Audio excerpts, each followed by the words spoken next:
ঢ্যাঁড়স না ভেজে এইভাবে একবার রান্না করে দেখুন, খেতে অপূর্ব স্বাদের হয়। আর আঙুল চেটে ভাত খেতে হবে, এতটাই গ্যারান্টি দিচ্ছি। যদি নিরামিষ খেতে পছন্দ করেন, আজকের রেসিপি একবার অন্তত দেখে নিন। আশা করি রেসিপি আপনাদের ভালো লাগবে।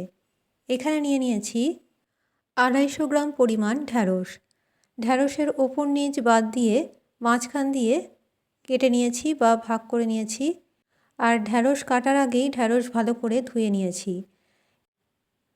অন্যদিকে একটা কড়াইয়ের মধ্যে নিয়ে নিচ্ছি প্রায় 1 গ্লাস পরিমাণ জল। এবার জলটা 2 মিনিট গরম করে নিতে হবে। গরম জলের মধ্যে দিয়ে দিচ্ছি কেটে রাখা ঢ্যাঁড়স বা ভেন্ডি। এবার একটা মশলার পেস্ট আমি তৈরি করে নিয়েছি।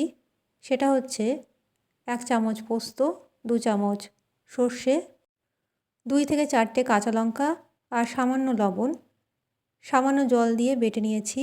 সেই বাটা পেস্টটা এর মধ্যে দিয়ে দিলাম। একটু নেড়ে চেড়ে দিচ্ছি। আজকের রেসিপি অন্তত একবার হলেও বানিয়ে দেখুন, খেতে এতটা স্বাদের হয় যে বলার নয়। এখানে বলে রাখি, আমার চ্যানেলে সব রেসিপি সম্পূর্ণ নিরামিষ, পেঁয়াজ রসুন ছাড়া তৈরি করা হয়। রেসিপিগুলো দেখে ভালো লাগলে অবশ্যই চ্যানেলটি সাবস্ক্রাইব করে রাখবেন। পাশের বেল আইকনটি প্রেস করে অল নোটিফিকেশন অন করে রাখবেন। তাহলে যখনই কোনো রেসিপি আমি আপলোড করব, আপনারা সেটা সঙ্গে সঙ্গে দেখতে পাবেন। এবার এর মধ্যে দিয়ে দিচ্ছি 1/2 চামচ হলুদ গুঁড়ো, দিয়ে দিচ্ছি স্বাদ অনুযায়ী লবণ, আর দিয়ে দেব 1 চামচের মতো চিনি। এবার খুব ভালো মতো নেড়েচেড়ে নিতে হবে।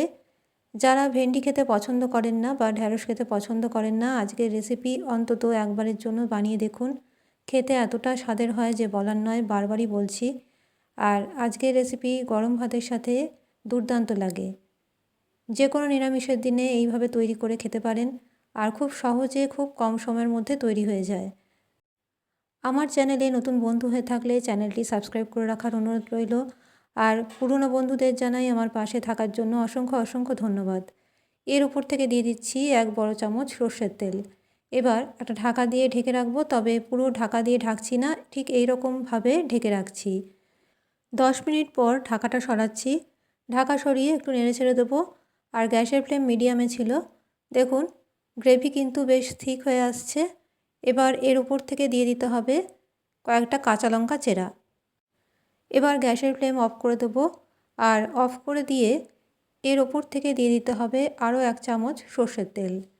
এবার সর্ষের তেল দিয়ে ঢাকা দিয়ে ঢেকে রাখছি প্রায় 5 মিনিটের মতো। এখানে কিন্তু গ্যাসের ফ্লেম অফ করে দিয়েছি। এবার 5 মিনিট পর সার্ভ করে দেখাচ্ছি। তৈরি হয়ে গেল দারুণ স্বাদের সম্পূর্ণ নিরামিষ ঢ্যাঁড়সের এই রেসিপি। আশা করি আজকের রেসিপি আপনাদের ভালো লাগবে। একটা লাইক করতে ভুলবেন না যদি পছন্দ হয় রেসিপিটি, আর কমেন্টে জানাবেন কেমন লেগেছে। আজকের মতো আমার রেসিপি এখানেই শেষ করলাম। ভালো থাকবেন, সুস্থ থাকবেন, নমস্কার।